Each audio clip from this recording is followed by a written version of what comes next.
Hi there, Movie Club. First time I've actually done a video, so this is a little mismatched, that's why. So we're finally doing Interview with the Vampire. I am so happy we finally did this movie.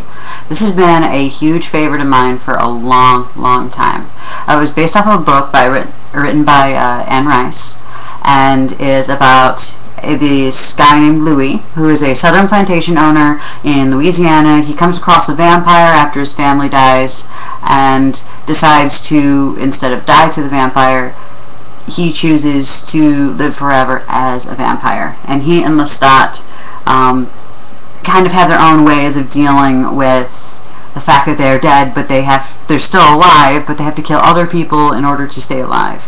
Like, Lestat has no problem with going around killing people.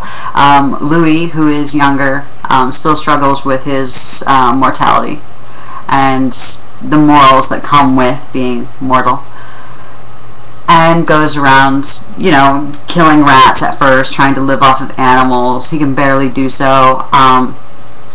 And eventually you see his transformation from a normal human plantation owner to this creature of the night, this mythical being that people should fear and hate and stuff. Anyway, this is Tom Cruise, Brad Pitt, Antonio Banderas, which we all know and love, of course. Antonio Banderas made an awesome Armand.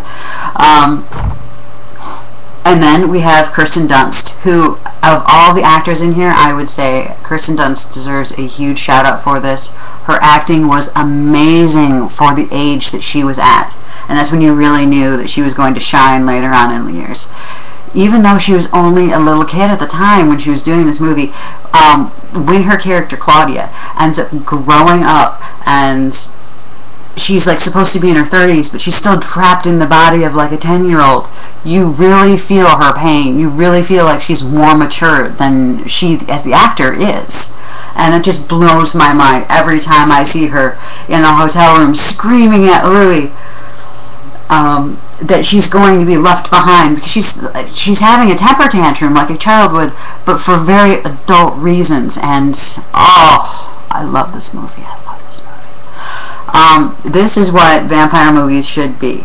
None of that Twilight bullshit with the sparkly and the lame high school drama stuff. This is vampires. People die in this thing.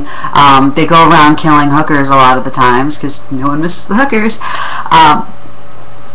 This is a movie that I would definitely recommend to people, especially if your only good vampire movies you've seen are the Twilights. No. In fact, I have been known every now and then for going into like a Borders bookstore or something and planting this in the Twilight section just because. Oh. I would definitely recommend, though, kind of side note, if you haven't read the book, read the book, because it does, though it pretty much the entire storyline is covered in the movie, the book deviates a little bit. Like, there's more on Louis and Claudia solo traveling around, and you really see how they aren't accepted anywhere and how they have to be so careful. So I'm kind of sad that they missed it. At the same time, Anne Rice did actually okay the screenplay for this, and if she didn't actually write it, I know she at least okayed it. I can't remember. So anyway, yeah, great pick, Movie Club. Can't wait till next week.